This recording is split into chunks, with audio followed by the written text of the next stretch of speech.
नमस्कार, स्वागत है बुंदेली प्रकाश न्यूज में। मैं हूं आपके साथ आशीष उपाध्याय। आज हम पहुंचे हैं जनपद चित्रकूट के एक ऐसे गांव में जिसको आठवां अजूबा कहें तो भी कम है। आपको बता दें, देश जहां एक तरफ आज़ादी का अमृत महोत्सव मना रहा है, तो वहीं जनपद चित्रकूट में एक गांव ऐसा भी है जो आज़ादी के बाद से आज भी वह मूलभूत सुविधाओं के लिए जूझ रहा है। यहाँ के लोग निरंतर प्रयास कर रहे हैं, संघर्ष कर रहे हैं, उसके बाद भी उनकी मूलभूत समस्याओं का निस्तारण नहीं हो सका। जी हाँ, आज हम मौजूद हैं चित्रकूट के रामनगर ब्लॉक अंतर्गत रामपुर ग्राम पंचायत के मजरा बिलरी संपर्क मार्ग में। आपको दिखा दें, हम रैपुरा गुंता बांध के किनारे हैं, जहां से बिलरी को जोड़ने वाला यह लगभग 3 किलोमीटर का संपर्क मार्ग है। इसी संपर्क मार्ग से गांव के सैकड़ों लोग आवागमन करते हैं। यहाँ के नौनिहाल विद्यालय जाते हैं, छात्र छात्राएं पठन पाठन करने जाती हैं। हालांकि ऐसा भी नहीं, यहाँ पर कई बार दुर्घटनाएं हो चुकी हैं जिनमें लोगों को अपनी जान तक गंवानी पड़ी। यहाँ के लोगों ने पूर्व में कई बड़े बड़े आंदोलन भी किए, रोड समस्या को लेकर, सड़क बनवाने को लेकर, मार्ग बनवाने को लेकर अनशन में भी बैठे। हालांकि यहाँ तक स्थिति आई कि यहाँ पर वोट बहिष्कार तक की नौबत आई, वोट बहिष्कार भी किया, लोगों को जेल तक जाना पड़ा। लेकिन आज भी हालत जस की तस बनी हुई है। वजह यह है कि यहाँ पर जब जनप्रतिनिधि आते हैं तो सिर्फ अपने वोट बैंक के लिए आते हैं, लोगों को लुभाते हैं वोट के लिए, बड़े बड़े अपने खोखले वादे करके जाते हैं। उसके बाद वो यहाँ पर आना तक पसंद नहीं करते, जिसका जीता जागता उदाहरण है। आपको दिखा दें, यहाँ पर ग्रामीणों द्वारा स्वनिर्मित पुल बनाया गया, जो लकड़ी का बना है, जो किसी मौत के पुल से कम नहीं। हालांकि इस पुल जो बना हुआ है, इस पुल में कई जानें जा चुकी हैं, कई लोग चुटहिल हो चुके हैं, कई प्रसूताओं के गर्भ तक गिर गए हैं, लेकिन उसके बाद भी जिला प्रशासन अभी तक नहीं चेता है।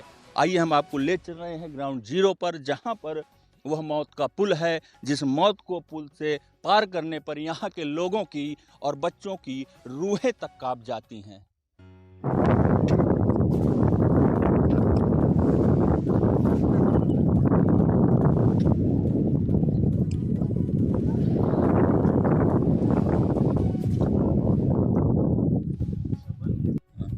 चाहे प्रधान बने चाहे मुख्यमंत्री बने, गांव से वोट ना जाई। अब जब गांव के कोई सुनवाई नहीं तो वोट ना मिली। अब गांव से कुछ ना मिली। तो जब आइए नेता विधायक तो उन्हें का कही हो? हम कह देव कि हम वोट ना देव, हमारे गांव में रास्ता नहीं बनत, हम ना वोट देव किसी को। जाओ भैया, जब हम मर रहे हैं तो कौन मतलब के है वोट? जब हमारा सुनवाई नहीं है कि कम से कम रास्ता तो बन जाए हमारे गाँव का, हम आराम से आई जाई तो चौवा से। कोई बीमार होगा तो वह मर जाते, कोई रास्ता ना कोई साधन आ पावे तो क्या मतलब है? और लड़का बच्चन के पढ़ाई सब नष्ट ही, रास्ता नहीं आए। 5 तक पढ़ लीन, 8 तक पढ़ लीन, बैठो पे घर में औठा छाप। शादी ब्याह कैसे होती है? शादी ब्याह जब गर्मी में हो तो फिर मान लीन खुल जाए तो निकल जाए, नहीं आजकल कोई साधन नहीं है। वापसी भी चले जाते हैं। गाँव में शादी करे लायक नहीं, आधिया गदेल रणुआ पा रही है, आदमी डरा जाते रास्ता का, आदमी हमारी बिटिया मर जाएंगे अंदर। हमारे साथ यहाँ के स्थानीय संवाददाता, वरिष्ठ पत्रकार भी हैं, अमित पांडे जी। उनसे जानने का प्रयास करते हैं। हिंदुस्तान अखबार से हैं अमित पांडे जी। इन्होंने कई बार इस समस्या को उजागर किया, कई बार इस खबर की सुर्खियाँ बनी इनके अखबार की। उसके बाद भी आज तक यहाँ पर धरातल पर कार्य न होना, निस्तारित न होना, क्या वजह रही? पांडे जी, आपका बहुत बहुत स्वागत है बुंदेली प्रकाश न्यूज में। धन्यवाद आशीष भाई।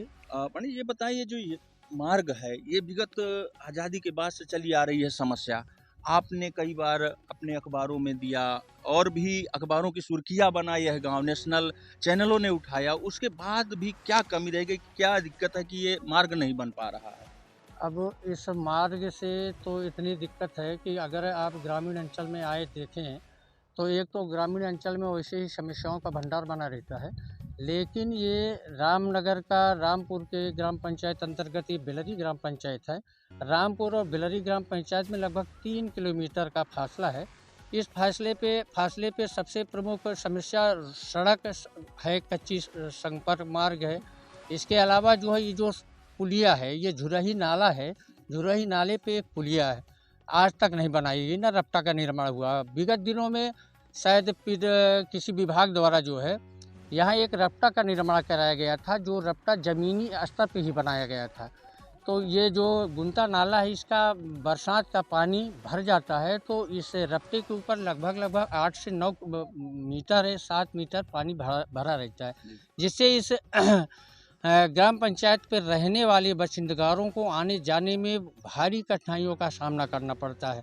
सबसे महत्वपूर्ण बात यह है कि बरसात के सीज़न में यहाँ के लोग जो है एकदम कैद हो जाते हैं। कई समस्याएं, कई घटनाएं घट चुकी हैं।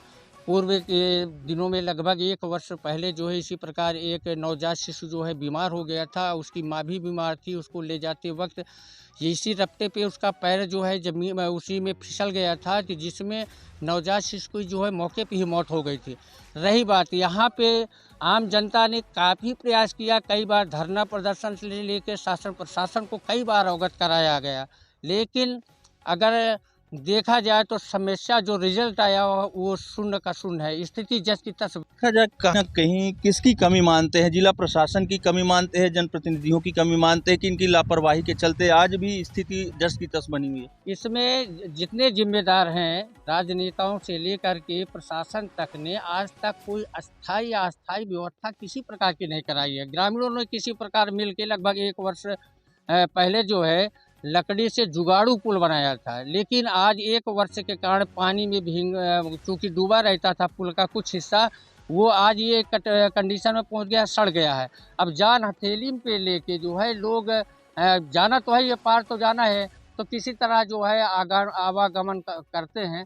कोई ना कोई घटना अगर समय रहते इस पर कोई ध्यान नहीं दिया गया है तो कोई बड़ी अनहोनी होने की आशंका ग्रामीणों ने जताया है, और मौके पे देखें तो है ही। बिल्कुल सही कहा आपने कि अगर समय रहते कोई ठोस कारगर उपाय नहीं किए गए तो कोई बड़ी घटना हो सकती है। पास मौत के पुल के पास, जिसको हम आज मौत के पुल का नाम दे रहे हैं, आपको बता दें ये किसी जान जोखिम से भरा नहीं है, जो हमेशा मुँह बाए खड़ा है कि कभी भी यहाँ पर बड़ी दुर्घटना हो सकती है। आपको दिखा दें, मेरे सामने वो बाइक सवार जा रहा है, देख सकते हैं कितनी मशक्क़त के बाद वो बाइक को निकाल रहा है। हालांकि सड़ी लकड़ियां हैं, किसी तरह से जुगाड़ू पुल बनाया गया है, कब टूट जाए कब गिर जाए। पुल के नीचे की गहराई की बात की जाए तो पुल के नीचे एक असीम गहराई है, जिसमें गिरने के बाद इंसान तो क्या, वहाँ पर एक जानवर तक बचने की जिसकी कोई उम्मीद भी न की जा सके, ऐसी स्थिति यहाँ की है। हमारे साथ अधिक जानकारी देने के लिए यहाँ के मौजूदा ग्राम प्रधान रामकेश जी हैं, उनसे अधिक जानकारी लेते हैं। हालांकि इन्होंने कई बार शासन से लेके, जनप्रतिनिधियों से लेके कई बार आवाज़ उठाई, कई पत्राचार किए, हजारों पत्राचार किया, कई बार अनशन भी किए, उसके बाद भी आज की स्थिति जस की तस बनी हुई है। तो हमारे साथ प्रधान जी हैं। तो प्रधान जी, एक चीज़ ये बताएं, देखते हैं आप लगातार निरंतर आप इस पुल को लेके, इस मार्ग को लेके प्रयासरत रहते हैं, शासन स्तर से लेके यहाँ के जनप्रतिनिधियों से लेके और भारत सरकार तक आपने पत्राचार किया, उसके बाद भी क्या कारण है जो यहाँ पे आज की स्थिति जस की तस बनी हुई है? मैं आपको धन्यवाद दूंगा कि कम से कम स्थल तक आप आए, बहुत बहुत आभारी हैं आपके। मेरा नाम रामकेश है। मैं देखता आ रहा हूं कि लगातार पत्र देने के बावजूद भी क्यों नहीं हो पा रहा, क्यों का शब्द मैं खुद नहीं समझ पाया आज तक। हमें विश्वास है शुरू से कि नहीं, पत्र दिया जा रहा है तो उसका कोई निस्तारण निकलेगा, लेकिन आज तक कोई निस्तारण नहीं निकल पाया। इस बात का मुझे अफसोस है। ग्रामीणों द्वारा ये भी कहा जाता है कि प्रधान जी ये कराइए, ये पुल का निर्माण जल्दी कराइए, चूँकि मैं देखता हूँ बहुत जुनूनी समस्याएं हैं, और इस जुनूनी समस्या को लेकर के मैं शासन प्रशासन तक भी अपने पत्राचार के माध्यम से भेजने की कोशिश की। अभी 2 दिन पहले हमारे विधायक जी महोदय के पास मैं गया, और उनके द्वारा ये कहा गया है कि बहुत जल्द ही मैं आकर के वहाँ स्थलीय निरीक्षण करूँगा और पूरा आश्वस्त करता हूँ कि जरूर पुल का निर्माण कराया जाएगा। उन्होंने आश्वासन दिया है। मैं पूर्व में जो भी सांसद विधायक बनते रहे, हालांकि मैं बहुत दे चुका हूँ, और जो भी उनके द्वारा कोरा आश्वासन मिला है आज तक देख ही सकते हैं कि क्या है अभी वर्तमान की स्थिति। अच्छा, देखा जाए तो यहाँ पे जनप्रतिनिधि आते हैं, अधिकारी भी आते हैं, कैंप लगते हैं, यहाँ चौपालें लगती हैं, तो क्या जनप्रतिनिधि केवल वादा करने आते हैं कि कुछ धरातली स्थलीय निरीक्षण भी करते हैं? अभी तक जितनी भी सरकारें आती जाती रहीं, देखिए मैं इन मुद्दों पर तो नहीं जाऊंगा, लेकिन आश्वासन की बात कहा जाए पुल से संबंधित, बहुत ठगा गया इसको जी। लगातार वोट के माध्यम से कि इस बार आप लोग समर्थन करिए, आपको निश्चित है ये पुल का निर्माण जल्द कराया जाएगा। सब लोग एकजुट होकर के भी लोगों ने मतदान किया। अभी बीच में लोग आक्रोशित हुए, पूरे ग्रामीणों द्वारा पूरा आक्रोश हुआ कि हर बार वोट ठगे जाते हैं। अभी 2019 में लोकसभा चुनाव में लोगों ने चुनाव का बहिष्कार भी किया, और मैं यहाँ तक कहूँगा कि मुझे भी और मेरे मित्र थे धर्मेंद्र जो हैं, 2 लोगों को पुलिस प्रशासन द्वारा उठा करके जेल भेजने की कोशिश की गई ग्रामीणों द्वारा। जा करके वहाँ थाना पहुँचे, थाना का घेराव किया। इस तरह पुरानी बातों को रखें तो दिल के अंदर तो बहुत बातें हैं, लेकिन हमारी सबसे ज़्यादा मांग ये है कि कैसे भी हो, किसी भी तरह हो, ये पुल का निर्माण कराया जाना उचित है, क्योंकि ये जनता काफ़ी संघर्ष किया, हालांकि इस मार्ग के लिए, इस पुल के लिए आप लोगों को जेल तक जाना पड़ा, काफ़ी संघर्षपूर्ण रहा आपका समय, लेकिन कहीं न कहीं क्या स्थिति देखने को मिलती है? आखिर इस गांव को ही क्यों अछूता दिया जा रहा है, जबकि देखा जाए तो यहाँ की प्रदेश सरकार पूरी तरह से कटिबद्ध है।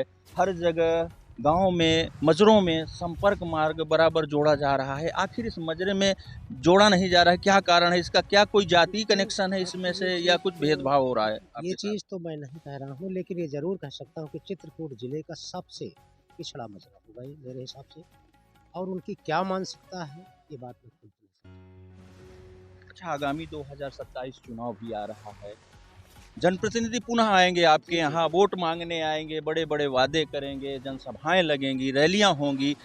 अच्छा, उसको लेके आप लोगों का क्या निर्णय है? अगर ये मार्ग नहीं बनता या इस पर निस्तारण नहीं होता तो उसके बाद आप ग्रामवासियों का अगला कदम क्या होगा? अब ये तो ग्रामीणों को उनके पास बैठते ही होगा। हालांकि लोगों का दिल दिमाग पूरा टूट चुका है, आश्वासन सुनते सुनते, तो इस बात पर मैं पूर्ण रूप से अभी कुछ, लेकिन लोगों के अंदर आक्रोश है, और लोगों के अंदर सिर्फ एक प्यास है कि पुल का निर्माण कितना जल्दी हो, और लोगों के अंदर भरोसा भी है कि होगा 2027 के पहले। हम पहुंच चुके हैं बेलरी संपर्क मार्ग पे। आपको बता दें, यह बेलरी गांव का मुख्य संपर्क मार्ग है, जहां से यहां के नौनिहाल इसी मौत के पुल को पार करने के बाद अपने विद्यालय जाते हैं, पठन पाठन करने जाते हैं। आपको दिखा दें, ग्रामीणों ने इसको पानी जल भराव के चलते, आपको बता दें, यहाँ पर किसी तरह से लकड़ियाँ रख कर जन सहयोग से इस पुल का निर्माण काम चलाऊ किया है। लेकिन फिलहाल यह पुल को देखा जाए तो इसकी जो धरातल स्थिति है, किसी तरह से ये सुरक्षित नहीं है, ये भी नहीं कहा जा सकता। यहाँ से शिक्षक भी आते हैं, प्रशासनिक अमला जब इस गांव में जाता है तो इसी पुल का इस्तेमाल से जाता है, क्योंकि दूसरा जो रास्ता है आवागमन के लिए वो काफ़ी दूर से है। यह नज़दीक होने के चलते इसी का प्रयोग करते हैं। कई बार इसी पुल में घटनाएं भी हो चुकी हैं, कुछ लोगों की जान भी जा चुकी हैं, चुटहिल तो आए दिन होते हैं। इसीलिए इसको हम कहते हैं कि यह पुल किसी मौत के पुल से कम नहीं है। खास बात और बता दें आपको, यही सब रास्ता और पुलों के चलते, यही सब स्थितियां देख के चलते आज भी इस गांव के अधिकांश युवा कंवारे बैठे हैं। यहाँ पर कोई अपने रिश्ता लाना पसंद नहीं करता, अपनी लड़कियों की शादी करना पसंद नहीं करता। उसकी सबसे बड़ी वजह है यह संपर्क मार्ग, क्योंकि यहाँ तक आवागमन के लिए कोई रास्ता न होने के चलते यहाँ पर सारे विकास जितने हैं सब इसी पुल के दूसरे साइड में और इसी में धरे के धरे रह जाते हैं। दादाजी, क्या नाम है आपका? हमारा नाम साहब उदित नारायण। अच्छा, उदित नारायण जी। दादाजी, आप यहीं के रहने वाले हैं? यहीं के रहने वाले हैं साहब। क्या समस्या आ रही है इस मार्ग को लेके? आपके घरों में जैसे शादी विवाह होते हैं, आपके बच्चे पढ़ने जाते हैं, बच्चियां जाती हैं, उसके बाद शादी विवाह होते हैं, तो क्या दिक्कतें आती हैं बच्चों की शादी? दिक्कत का तो हमारा जीव जाने का दिक्कत है। अब कम से कम 20 लड़का मैं दिखाऊं और लोग घर से आकर लौट जाते, कहीं रास्ता नहीं है। अब साहब फरवरी मेरी लड़की की शादी है तो मैं लालापुर से कर रहा हूँ। ये समस्या, यहाँ कोई बीमार हो गया तो न कोई आवागमन का साधन है, वो बिल्कुल मर ही जाता है। अच्छा दादाजी, यहाँ देखा जाए तो यहाँ के लड़के भी कंवारे रहते होंगे, कोई शादी करने भी ना आता होगा। भाई अब जब को हैया रास्ता देखकर को सब बात भड़क जाते आदमी। आपकी उम्र लगभग 80 साल के लगभग हो गई है, तब से लेके आज तक में आपने इस रास्ता को लेके कितना संघर्ष किया? अरे साहब, अब कुछ कहा ना, अब जहाँ मुझे बुलाओ दे तहाँ मैं जा दो, पर कोई सुनते ही वाला नहीं आए विषय में कि रास्ता कोई सुने। डीएम साहब के यहाँ गावा, एसडीएम साहब के यहाँ गावा, सब के यहाँ घूम आए। बिजली के बारे में मरण ऑब्जेक्शन में कहेंगे तो भैया के बिजली आई, रोड का कहेंगे तो रोड का कोई सुनवाई नहीं है। क्या नाम है आपका? मेरा सुकरू नाम है। कहाँ के रहने वाले हैं? बेलरी। अच्छा सुकरू जी, उम्र क्या है आपकी? कम से कम साहब होगा 50-60 का। अच्छा 50 साल से उम्र है, तब से क्या ऐसे ही देख रहे हैं इस मार्ग को? यही ऐसे देख रहे हैं। कब से है? ये बहुत दिन हो गए, जब से ये बंधा तब से कोई मरुआ मर जाए तो वहाँ पर रहे, कोई दिकदांत हो गया तो वहाँ पर रहे, कोई प्रॉब्लम नहीं आए। यहाँ ये पानी के मारे कोई गम नहीं चल रहा। कितनों गिर भी जाते हैं, सामान लेकर आए और उतरे और बस गिर पड़े हो गए। ऐसे तरीका है, लड़का बच्चा कोई पढ़ने जा नहीं सकता है। इतना प्रॉब्लम कि माने जहकर कुछ हद नहीं, ऐसा कौनो गांव में नहीं हो सकता जैसे हमारे यहाँ है साहब। हमारे दो चीज़ के बड़ा भारी मुद्रा हो गए, एक या पुल, एक वहाँ मवाजा। इन दोनों चीज़ नहीं हो सकता, चाहे जनता मारे और चाहे आज जिए। ऐसे है साहेब। अब यहाँ अब अपना दुख क्या बताएं। अच्छा आपने जो है गांव वालों ने स्कूल को, इस रास्ते की मांग को लेकर कई बार वोट बहिष्कार भी किया था। हाँ, कई एक बार हो चुका। अच्छा यहाँ पे वोट मांगने जनप्रतिनिधि आते हैं? हाँ आते हैं। उनसे कभी कहा है आपने? जी साहब, हम कहा है, कई कहा है उनसे। तो क्या कहे हैं वो? बन जाएगा अब ये काम होगा। वहाँ गांव पर गए, देखिए आए पर, लेकिन वो काम भाया नहीं। वादे सारे खोखले रह जाते हैं। हाँ, आज तक वो काम न हुआ। तो अब हमारे दिल में यही है कि चाहे जो कोई आवे, माने ये काम हो सकता नहीं। तो ऐसे प्रॉब्लम है साहब। अब क्या किया जाए, अपने पास तो कोई चीज़ का मुद्रा है नहीं कि चलो भाई तन तू न है तो ही बनाओ, ले आओ, बैठा दे आओ, गाँवदारी कर ले आओ। तो वो चीज़ तो है नहीं साहब। ये मत बड़ा भाई रकम लागे थे, किसी इंसान के पास इतना रकम है। तो ऐसा मुद्रा है साहब। अब जैसे आपका मर्जी हो तैसा आप करेंगे। हमारे साथ एक और युवा साथी हैं, छात्र हैं, यहीं के हैं, स्थानीय बेलरी के निवासी हैं। ये उनसे जानने का प्रयास करते हैं।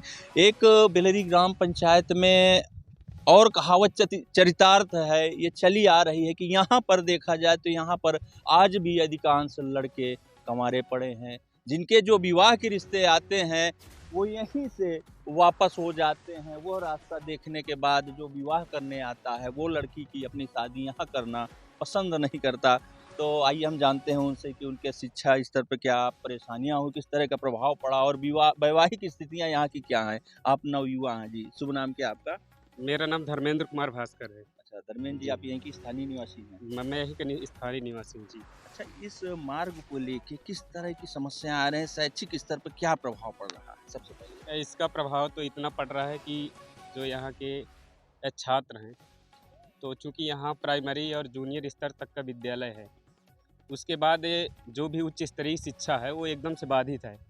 क्योंकि आप जान रहे हैं कि ग्रामीण स्तर में गरीब तबका ज़्यादा निवास करता है और जो थोड़ा सा हानि सबल हो गया है वो गांव छोड़ करके शहर में बस गया है।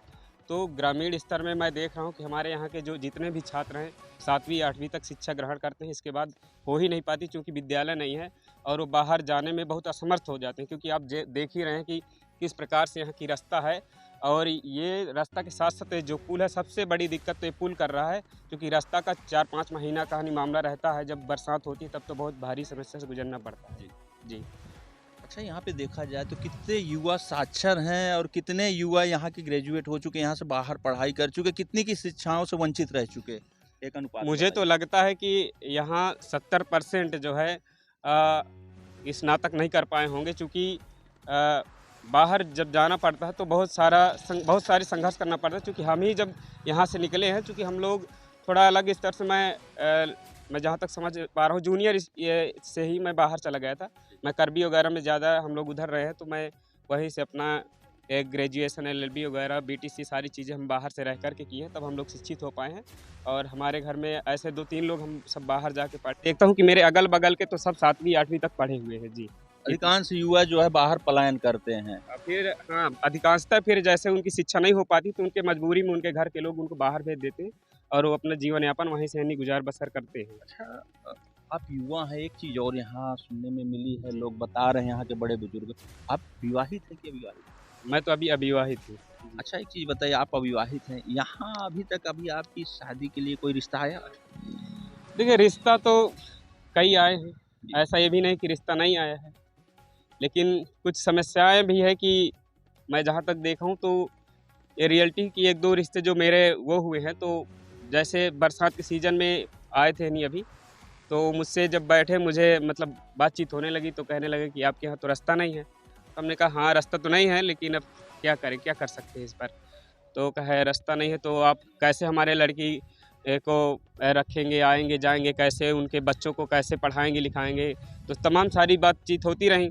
दूसरा रिश्ता मेरा आया तो करबिन में मुझे देख के गए, फिर जब गाँव आए तो कहे कि भाई आपके यहाँ रास्ता नहीं है, हम शादी तो नहीं कर पाए। हम कहा भाई जो है तो सो है, हमारे गांव में जो विकास दिख रहा उतना है, बाकी मैं अपने घर का पैसा लगा करके तो विकास नहीं करूंगा, क्योंकि हम लोगों ने इसके लिए बहुत लड़ाई लड़ी। आप लोग जानते होंगे, जब से हम खुद जान रहे हैं, मैं चूँकि एक नागरिक के होने साथ साथ मैं एक सामाजिक कार्यकर्ता भी हूँ। मैं आभास महासंघ से काफ़ी लंबे समय से हम लोग लड़ाई लड़ते रहे। 2015 से मैं खुद जो है कई दफ़ा पत्र ज्ञापन दिए और 2 बार आमरण भी किया गया। तो अधिकारियों का सिर्फ कोरा आश्वासन मिलता रहा, और अधिकारियों का ही नहीं बल्कि जो सांसद विधायक बने उनसे भी बातचीत हुई, और वो भी जब चुनाव आता है तो बहुत सौगंध खाते हैं और कहते हैं कि इस बार मैं बनूंगा तो मैं यहाँ का पुल बनवा दूंगा, रोड बनवा दूंगा, और जो आपके ग्राम पंचायत में समस्या उनको निराकरण करा देंगे। लेकिन जैसे चुनाव हो जाता है तो किसी भी सांसद विधायक का पता ही नहीं चलता। अन्य युवा समाज सेवी हैं धर्मेंद्र भास्कर जी, जिन्होंने बताया यहाँ की मूलभूत समस्याओं के बारे, शिक्षा, स्वास्थ्य से लेके युवाओं के जो पलायन का मुद्दा है, और यहाँ पर जो प्रमुख विकास के मार्ग जो यहाँ पे अवरुद्ध हो रहे हैं उसका सबसे बड़ा प्रमुख कारण यह मार्ग है, जिसके चलते यहाँ पर विकास कार्य जो भी हो रहे हैं, यहाँ आवागमन में साधनों की दिक्कत होती है, यहाँ तक मटेरियल नहीं पहुँच पाता, कई तरह की समस्याएं रहती हैं, जिसके चलते यहाँ का विकास पूरी तरह से बाधित है। और देखा जाए निश्चित तौर पे तो यह गांव किसी अजूबे से कम नहीं है। जनपद चित्रकूट जनपद का यह इकलौता एक ऐसा गांव होगा जहां पर आज़ादी के बाद से आज भी लोग यहाँ पर मार्ग के लिए युद्ध स्तर की लड़ाई कर रहे हैं, लेकिन अभी तक यहाँ का निस्तारण नहीं हो सका।